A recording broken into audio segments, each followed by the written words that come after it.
Bonjour tout le monde, aujourd'hui on va parler sur l'histoire des bonbons. J'ai dit que c'était moi qui commençais aujourd'hui. Non, c'est toujours toi. Pourquoi ça serait jamais moi? Toi, on t'a pas demandé ton avis. Non, je te laisserai pas dire son titre. Blablabla. Ça, c'est fait. Elle a osé tirer sur moi. Donc je disais... loupé. C'est jamais moi qui commence. Donc je disais, aujourd'hui on va parler sur l'histoire des bonbons. Moi, j'adore les bonbons. Vous êtes prêts? Allez, c'est parti.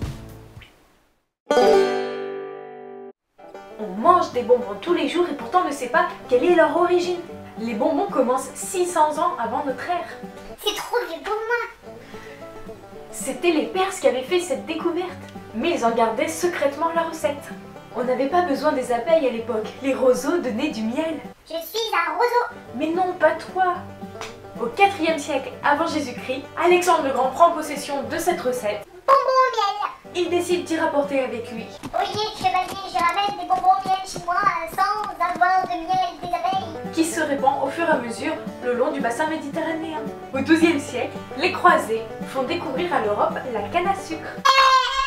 Vive les croisés. Pendant très longtemps, le sucre il est considéré comme un remède, comme les épices. Parallèlement, il y a les premières apparitions de confiseries de luxe, comme les marmelades ou les fruits confits. Moi, j'aime tout. Moi, j'aime tout. Au 14e siècle, l'Europe organise son commerce de sucre. C'est l'essor de la confiserie. Ouais, ça, c'est cool. On a les dragées, le nougat et la praline. Au XVIIe siècle, des boutiques ouvrent dans Paris. Encore?